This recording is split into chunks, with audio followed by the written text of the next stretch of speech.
So we're going to look at enjambment. And enjambment is a weird word. It looks weird, it is weird, and it is for poetry. It is a poetry term.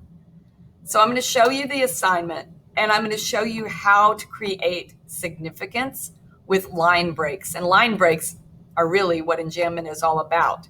So let's look at this stuff.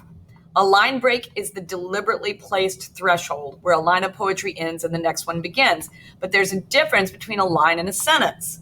A sentence is the dog ran, but a line is just a container for different parts of a sentence. So this is called enjambment, when a sentence gets cracked in pieces and continues on to the next line. The line at the end of each, or the word at the end of each line, is the one that carries some weight. It also creates phrases that have double meaning and weight, and it changes the meaning a little bit in the mind of the reader.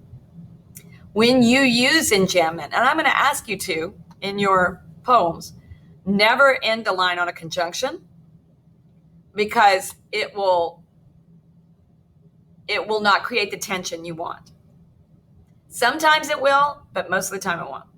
Never end it on an article, like a, an, or the. You usually end lines on unusual nouns and verbs that ring loudly when they stand alone. These are all poetic-y things. And we're going to work on that today. I'm going to show you how it works. So enjambment is when you split a sentence between lines of a poem. And we've seen it before with the poem Fall. Let me see if I can. Nope. Oh, I'll show you. There. All right, so we looked at Fall by Jimmy Baca, and he writes, "My heart now, as I walk down this dirt road on this calm fall day, is a dented tin bucket filled with fruits." Oh, that was crazy. Filled with fruits picked long ago. Now he chooses as an author to split this one sentence into 1, 2, 3, 4, 5, 6 lines. And that's cool because in his mind, it creates more meaning. It doesn't take away, it creates more meaning. So if we look at it, my heart now as I walk down this dirt road. So he wants us to know that there is a difference between this stanza and the one before. Because he talks about walking down the dirt road before. And then he tells when, because he wants that to stand out, because we were talking about fall at the beginning, which, by the way, has double meaning. Fall is a season, and his fall from grace. He fell. He got put in jail. Prison, actually. And then he said, is a dented. Now, this kind of tension, I don't know whether he did this so we wonder what was dented, because your mind does this without you really considering it, because we read poetry too quickly. But when we read it out loud, it makes a difference. A dented tin bucket. And then we stop and we think, why is his heart a bucket? And then he just keeps going, filled with fruits, picked long ago. And these are almost contrasting. We think, yay, fruits. And then we think, oh, they've gone bad, or they're older, and it's not what we want. We don't want fruits picked long ago. So this changes the meaning. So it makes it stand out a little bit more. That's what line breaks do. When you write intentionally, you'll be doing that. I'm going to show you what we're doing today. We're going to take famous writing, not poetry, and we are going to make it poetic. And most good writing is poetic anyway. I love the book White Fang. I love Jack London. It's a guy thing. I don't know why, but I love if you've ever seen the movie The Gray, where he has to fight off the wolves, that's kind of a Jack London thing.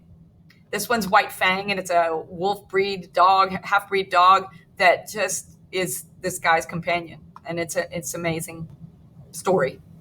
So if I were going to take this amazing paragraph, because he's a great writer, dark spruce forest frowned on either side of the frozen waterway. It's lovely.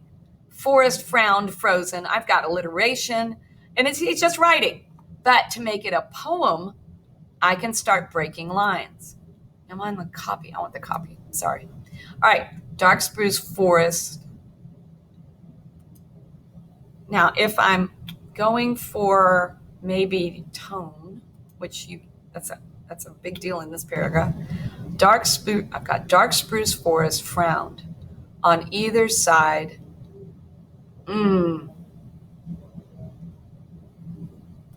I could do that.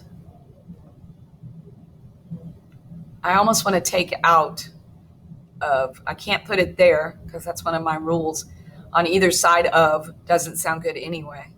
Of the frozen waterway. I could separate waterway and make frozen, forest frowned, frozen more evident, or I can put it back and leave it like that. Let's see how it sounds read out loud. Dark spruce forest frowned on either side of the frozen waterway. There's a bit of rhythm. Dark spruce forest frowned on either side of the frozen waterway. That makes me change my accent to the last syllable a little bit. I don't like that. I'm moving it back. So this is what you're going to be doing today. You're going to be thinking through how to create poetry. I'm going to make that one stanza, and I'm going to skip a line, and this is going to be my first stanza, and it's obvious the tone. I've got dark, I've got frowning, I've got frozen, not a happy thing. It's kind of a tone that is more dark, and then we'd have to find a more specific word from our tone words list. It's not morbid. It's not melancholy. It's more ominous. I guess it's more foreboding. A dark forest. I don't know. So I'm going to keep going because it's not my writing. The trees had been stripped by a recent wind of their white covering of frost, and they seemed to lean toward each other, black and ominous in the fading light. Oh, gorgeous. So the trees. Okay, so if I want to be kind of cool, I've got forest, and I could leave trees by themselves because I've got forest by itself and trees, and they kind of echo one another. So as a person plagiarizing his writing, I will do that. The trees had been stripped. I don't know. The trees had been stripped by a recent wind of their white covering of frost. That's very long. If I want to go some other way, had been stripped by a recent wind of their white covering of frost. Which do you like better? I don't know. I not know.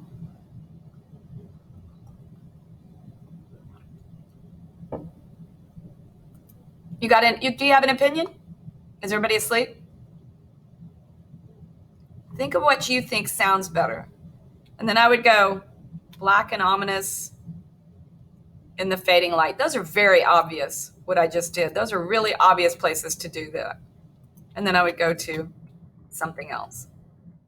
So if I did that, the trees had been stripped by a recent wind on either side. Those are almost echoing each other. By a recent wind of their white covering. I don't like that. That's almost glitchy. A recent wind of their white covering. Had been stripped by a recent wind of their white covering of frost. That helps. And they seemed to lean toward each other, black and ominous in the fading light. I like that. Now that I can live with. So this is what you're going to be doing today. You're going to be walking through some good writing. I will show you.